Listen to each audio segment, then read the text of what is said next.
Hello and welcome to Full Court Press, Coast to Coast basketball breakdown, everything NBA. My name is Erik Ruby. Alongside me, Vaughan Jones and Nick Aguilera. We're going to be going over a lot of stuff today. We're going to talk about the top of the Western and the Eastern Conference and the Raptors and the Rockets. We're talking about the bottom of the Western Conference playoff-wise and the whole struggle that it is there. And then we're going to give some all-NBA predictions because there's a lot of interesting spots to be filled. But let's get it started right off the bats. The Rockets in the Western Conference, 54-14. The Raptors of the East, 51-17.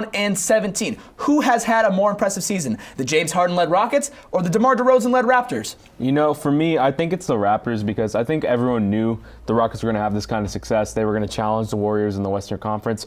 But for the Raptors, everyone thought it was going to be the Celtics. Everyone thought it was going to be the Cavaliers. But the Raptors have come in. Dwayne Casey's done a great job coaching that team. DeMar DeRozan has had an amazing season, and I think that he has really led this team and elevated them to the top of both conferences. I think they're a top 5 team in the playoffs. I'd have to say the Rockets' offense is historic. It's obviously, it's Mike D'Antoni, one of my favorite coaches of all time for obvious reasons. Mike D'Antoni is he's just making this team run their legs off.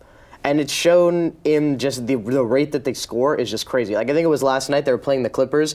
They were down by 12, and then in a minute and a half, it was like a 2-point game. That's just crazy. Like, it's an unprecedented amount of scoring. The Raptors as well. The Raptors, I wouldn't say that they've had more success. I would say that they've been more surprising.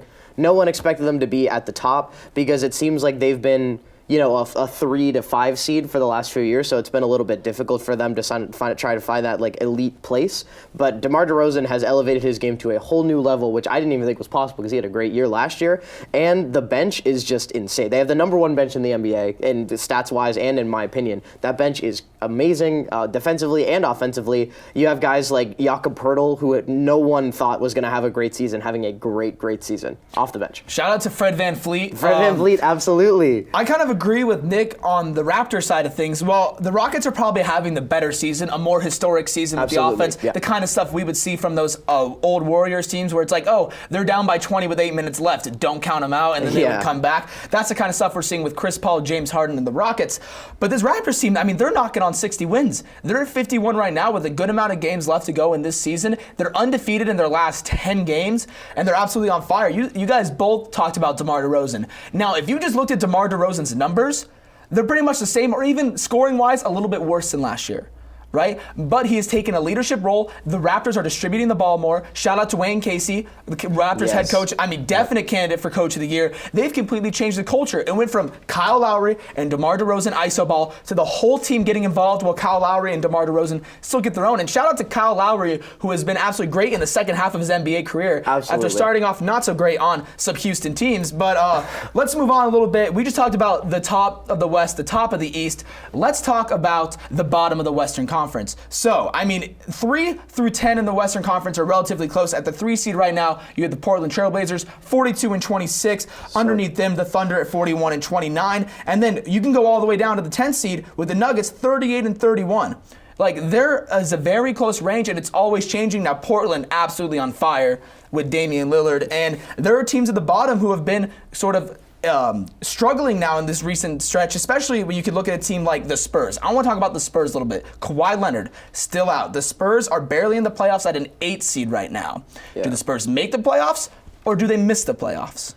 I'm going to have to go with make. I'm going to say they make the playoffs. When Kawhi Leonard comes back, he's going to be a force to be reckoned with. If Kawhi Leonard comes back. If they sit him for the rest of the season, that's going to be pretty tough. But it's also a Greg Popovich-led team. My opinion, Greg Popovich is one of, if not the greatest coach of all time. The guy is just absolutely, he knows what to do. Like, he's turning DeJounte Murray into a talented, like, higher tier NBA. He's not obviously nowhere near like one of the best, but he's turning him into a very decent NBA point guard. He's still got guys like Manu Ginobili and Tony Parker on the roster, even though they're not playing as much, but it's Manu Ginobili and Tony Parker. So when it counts, they're going to be there.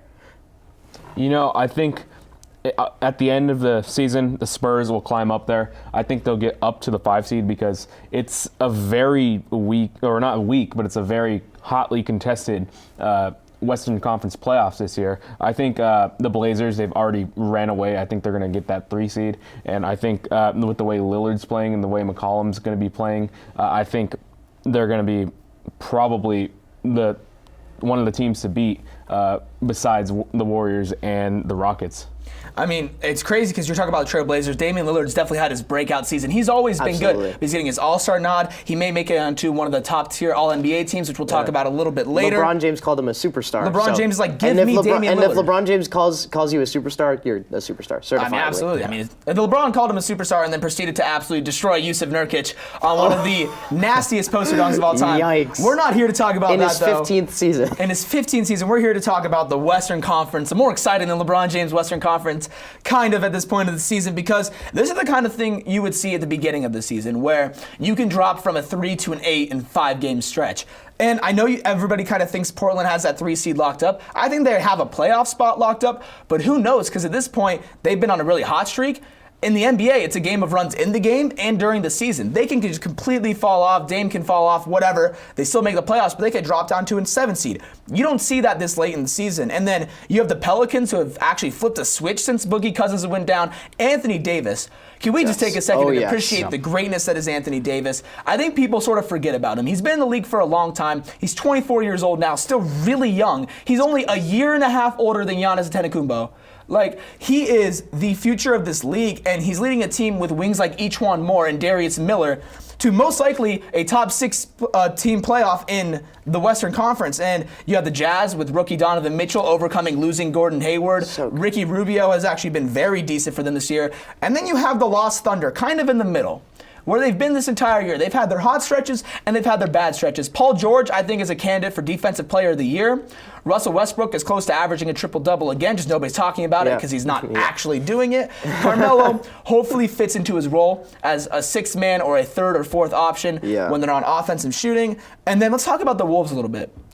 A lot of interesting things happen with the Timberwolves, who haven't made the playoffs in forever. And if you're a Timberwolves fan, you're like, please let this be the year. You thought you were going to have it locked up. You think, oh man, I'm at a 5 seed right now. That means there's no way I'm dropping out. There's still a chance that you could drop out of the playoffs, especially when you lose your, I would say, best player playing this season, Jimmy Butler. Obviously, they have Karl-Anthony Towns, who will be better for the future. But Jimmy Butler was in the MVP conversation when he was playing, and losing him and still being able to make the playoffs is going to be a huge victory for the Timberwolves, led by Derrick Rose, Tom Thibodeau, Taj Gibson. And Jimmy Butler off the bench. I think the Wolves are absolutely crazy because you have Jimmy Butler go out, and then you have Nemanja Bjelica step in. Classic NBA superstar Nemanja Bjelica. He is dropping buckets for the which is insane to me. And like Derrick Rose is not. He had, 8 minutes and a -17 in his debut with the Wolves. And, you'd think, oh, he's having trouble adjusting to his new team, but it's Tom Thibodeau, so it doesn't really count. It's basically the same team that he played on for the first few years of his career. But I think Derrick Rose was an interesting pickup, but I don't know if he's going to be better. Is he going to be good this year at all? But Bjelica just has stepped into that starting role and has just been absolutely crazy. And I think that's what's going to sustain the Wolves. I think that they could end up in the 4 seed this year. I mean, I think they could stay. What about you? So I'm going to ask you, Nick. Andrew Wiggins has come out and says he doesn't like his position on the team. He doesn't like being the 2nd or 3rd option. You know, with generational players like Karl-Anthony Towns and Jimmy Butler, he doesn't like being that 3rd option. So let's fast forward to next year. Let's say the Wolves make the playoffs. Andrew Wiggins has his average 18 points per game, all that stuff. Where's Andrew Wiggins next season? Is he on this team? Is he traded? What's going to happen? Here's the thing. I don't think any team really wants to turn Andrew Wiggins into their number 1 option unless they're towards the bottom of each conference. But I think Andrew Wiggins he's excellent in the role he's playing right now. As a 2nd or 3rd option, he's a reliable scorer. But I don't think I want him as my number 1 option, so I think he's staying with the T-Wolves because no one's really going to want to take a flyer on him.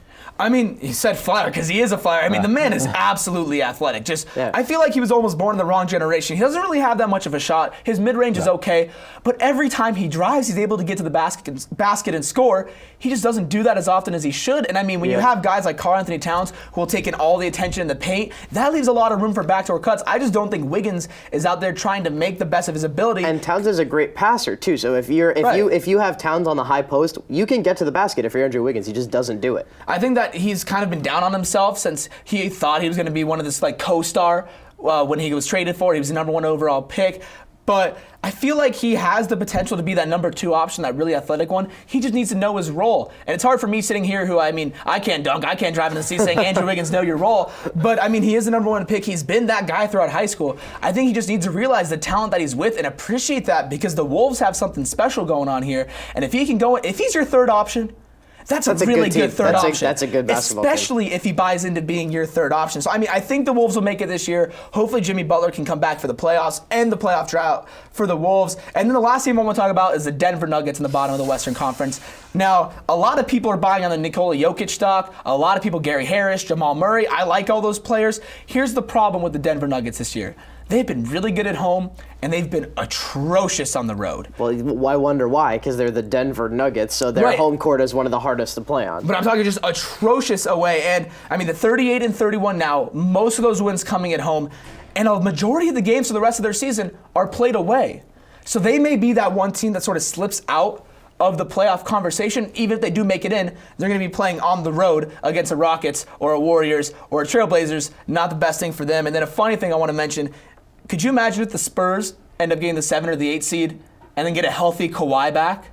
And then play against the Warriors or the Rockets. Or the Rockets. And then Manu Ginobili blocks James Harden again. Yeah, and then James Harden somehow gets shut down in the playoffs. So let's move on. We have our last topic here. We're going to talk about all NBA teams. Now, this has been a very interesting conversation because we have a lot of players stepping up this year. You think all-star snubs are going to be crazy. Wait till you see the all-NBA snubs. So I'm going to read off a few names of people you may not even be thinking about for first-team all-NBA that I have started to consider. Now I want to start with Damian Lillard. Damian Lillard, 26.8 points per game, 4.5 rebounds per game, 6.6 assists per game, shooting 45% from the field, 90% from the line, 37% from 3, leading the 3rd seed Portland Trailblazers in there. My first question to you guys is, does Damian Lillard have a shot at first team All-NBA this year?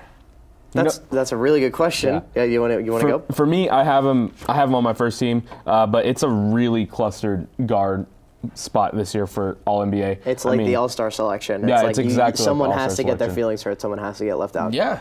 Yeah, for me, I have Oladipo, Victor Oladipo, James Harden, Curry, Lillard, and then guys like DeRozan who can come in, and it's just everyone's clumped into the same category, it seems like. So you're going to put Oladipo over DeRozan on your All-NBA teams? Because that's something I'm going to have to disagree with. Now, Oladipo and the Pacers have been great. Amazing. They're finding themselves in a really good spot in an Eastern Conference where nobody really thought they would be. They're, 3rd or 4th right now? Yeah, and Oladipo, they're with the Cavs right now. Oladipo's by far the most improved player of the year. He's been absolutely outstanding. That's what happens when you leave Russell Westbrook. But DeMar DeRozan has led a first-seed Raptors team to quite possibly 60 wins, if not close. I'm going to have to put DeRozan on whatever team I'm putting him on. I think I'm going to have him ahead of Oladipo, if Oladipo even makes it at all at this point. I'm thinking, okay, so if you're the All-NBA first team, James Harden has to be on there because he's absolutely he's your MVP this season. Right now, front runner for the MVP. He's got to be in the first team, and then he hasn't played as many games as he did last year. But Steph Curry. He's played 50 games this season. He's always gonna Steph Curry. He's been intermittently out, and he's still out, and he's resting up for the playoffs right now because they're about to just absolutely destroy a bunch of teams in the playoffs. But it's Steph. Steph. Dude's crazy, and he is the best shooter in the NBA right now, and he's the best, and he is one of the best shooters in history, and it's just we're watching history unfold every time he takes the floor, I feel. I feel like he is the best shooter of all time. A lot of people who have watched old players like Reggie Miller, Larry Bird, Chris Mullin will disagree with that, but the way this man can shoot, it's not just threes, it's everything. Yeah. And I agree, he's a first-team All-NBA talent. But so many guards are up there at the top, you have to start knocking people off for things. And his thing is games played. He's played 50 games. He's going to miss more. I'm going to reward people who have played more games this season. Fair enough, a Damian Lillard, a DeMar DeRozan, maybe even a Kyrie Irving, but he's injured now. Yeah, Kyrie's and give him that first team All-NBA. So I'm going to talk about the forward spots really quick. If you consider Anthony Davis a forward, which I don't think the NBA does, but let's say that we do, right? Anthony Davis, LeBron James, Kevin Durant, Giannis Antetokounmpo. Who's making your first team All-NBA and who's getting bumped down to second? For me, I consider Davis a center, so I have Davis there at center, and I have Giannis and Durant as my first team All-NBA. LeBron's done a good job. I think he's done a great job in Cleveland, but I think that Giannis has just elevated his game this year, and I think that he just overtakes that first team All-NBA, but it's LeBron James. Anything can happen. He can go absolutely insane for the last few games and just overtake Giannis in a matter of games. I mean, I agree with the Giannis part that he's the first All-NBA talent, but when you're comparing him to guys like LeBron and KD, while their numbers are so similar, LeBron, 27 points per game, 8.6 rebounds, 9 assists, and then you have Giannis Antetokounmpo averaging 27 a game, 10 rebounds, but only 4.8 assists. I'm going to look at seeding. I mean, the Bucks right now are sitting at the 7th seed in the Eastern Conference. They should be better than that with a talent like Giannis Antetokounmpo, And Chris Eric Middleton, Bledsoe. Eric Bledsoe, and I have to start cutting off people at some point. Kevin Durant and LeBron James are the two more near the top of their conferences. LeBron James putting up 9 assists a game, almost 9 rebounds, and 27 points is crazy. Durant has been leading this Warriors team through a lot of injuries with Klay Thompson, Steph Curry. I'm going to put them on there. I do consider Anthony Davis a center, so I would put him at center as well. If I had to put him at forward, I think I'm going to have to knock maybe Kevin Durant off and keep LeBron up there. That's what I did. I have Anthony Davis at the forward spot. So I have LeBron and Anthony Davis on my first team, and then my second team is Durant and Antetokounmpo. Anthony Davis, everyone counted the Pelicans out. Anthony Davis was like, hold on, wait a minute. Let me show you what I can do. He's putting up historic numbers. He looks better than like the old gods of like David Robinson. Like he looks better than those big guys that are just like the best big guys of all time. Anthony Davis shoots better. Anthony Davis posts up just the same. He had a triple double with blocks the other day. He shoots threes. It's crazy. He's got a more complete game than a lot of guys. Like you see everyone talk about the unicorn. Anthony Davis is an underrated unicorn in the NBA because nobody really knows how well he can shoot, but the guy can shoot. Right, and so you have him at forward. Who's your first team All-NBA center? I actually have Joel Embiid. Interesting. I just for some reason the dude makes me grin. I like him. He's fun. You and every NBA fan. He's fun to watch. He's entertaining. He's interesting. Off the court, he has a lot of really great antics, but that doesn't really matter for the first team. He is a defensive force. He said this season, "I think I'm the best defensive player in the NBA." And while that may not 100% be true, I think he's up there. I think he's Absolutely. top 10. He's an amazing defender. He's an amazing defender, and just the storylines of him looking at Hassan Whiteside going, "You can't guard me," and then Whiteside picking up 3 fouls immediately. Yeah. Like the guy is just he's doing work, and Philadelphia looks great this year. I honestly, you know what? I trust the process. I trust Joel Embiid, and I think he is the best center in the NBA this year. Well, as we trust the process, we trust that you will tune in next week as we have another full court press, the NBA edition for Coast to Coast Sports. My name is Erik Ruby alongside Nick Aguilera and Vaughan Jones. We will see you guys next week. Until then, enjoy basketball.